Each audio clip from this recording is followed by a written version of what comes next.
Al-Jaafari asserts the mercenary terrorists have committed horrible massacres against civilians in Syria, supported by Qatari, Saudi and Turkish sides.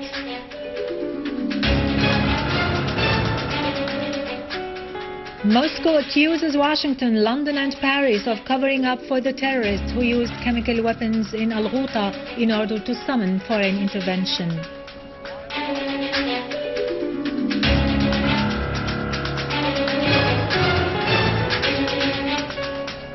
The Syrian Arab army continues its operations in Adra and eliminates a large number of terrorists.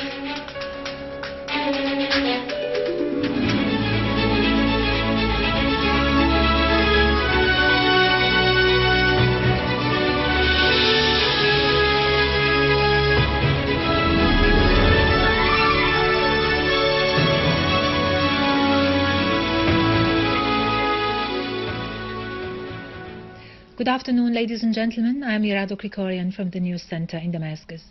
Syria's permanent representative to the UN, Dr. Bashar Al-Jaafari, has asserted that the third stage of the UN plan to get rid of the Syrian chemical weapons has already started.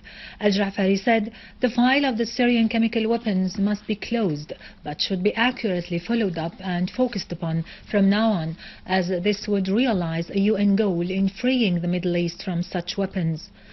Al-Jaafari urged the UN to exercise pressure on the Saudi, Qatari and Turkish regimes to stop their support for the terrorist gangs who have been committing barbaric massacres against innocent civilians.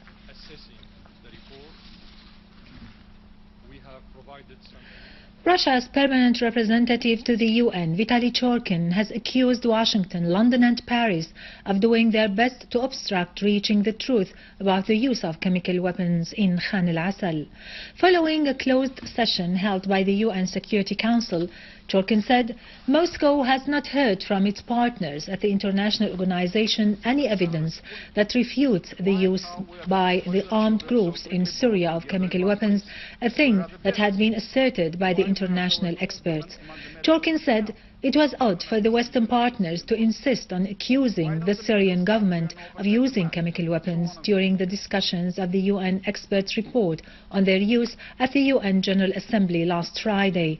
He said the evidence presented by the USA in this respect is not convincing. Russia's permanent representative to the UN pointed out that his country had asked Washington for additional information that would confirm the Syrian government's use of chemical weapons, but Washington ignored the request.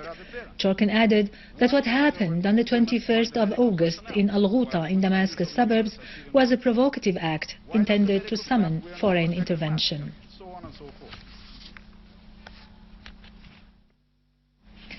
The Iranian Foreign Ministry spokeswoman Mardiya Afkham has reiterated her country's stand that calls for solving the Syrian crisis through political means and rejecting any preconditions for Iran's presence at the Geneva II International Conference on Syria. She pointed out that her country would participate in the conference if it was invited. In her weekly press conference today, Afkham expressed Iran's concern over the growing terrorism that is today threatening the world community as a whole. She stressed the need for the world community to work to solve this problem and to take unified steps to realize this objective.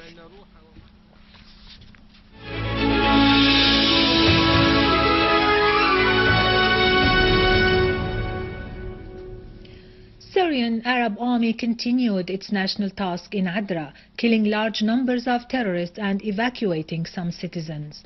Battles continued between Syrian Arab army and the armed terrorist groups around Adra, as the army controlled new positions with the aim of encircling the terrorists from many directions around Adra al-Balad and Adra al-Ummaliya, where the terrorists have taken the citizens as human shields, complicating a wide-range military operation. Syrian Arab army forced the terrorists to gather in certain areas in order to spare the civilians from being under fire. The army also tended to strike at specific locations where the terrorists are gathered and made sure to cut off their communication with each other.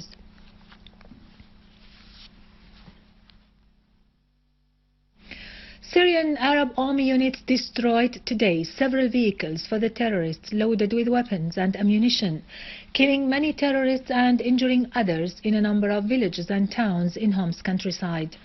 A military source said that Syrian Arab army eliminated armed terrorist groups that were trying to sneak into the villages of Al-Barghouthiyya and Arshuna in Al-Mukharram.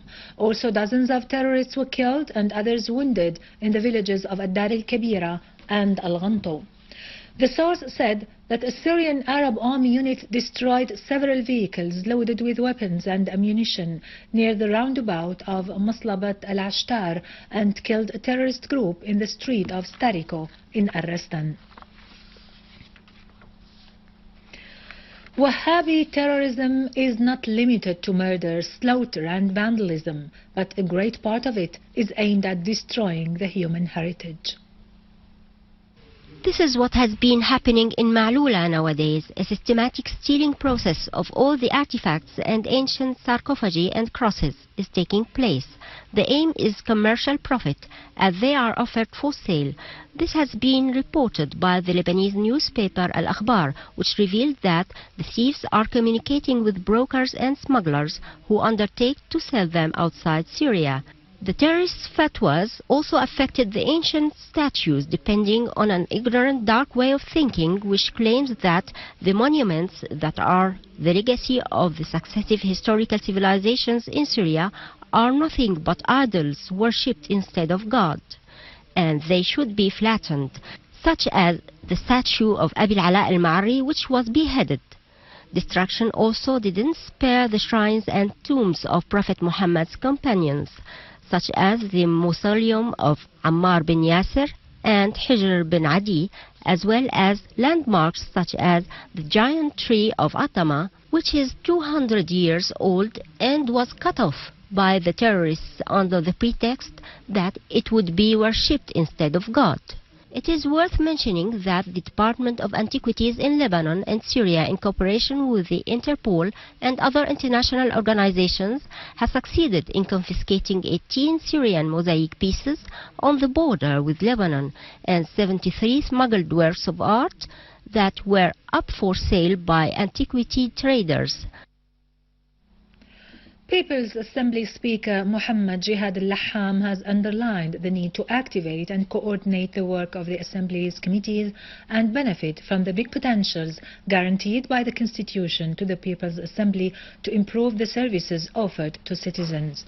During a meeting of the Public Freedoms and Human Rights Committee at the Assembly, Laham said, "The homeland needs the efforts of all its citizens, particularly the People's Assembly, in order to meet citizens' requirements."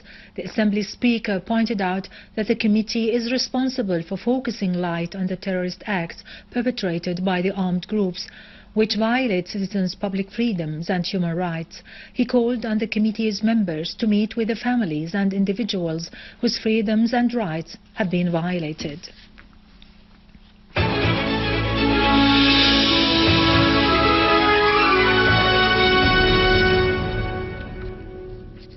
Welcome back.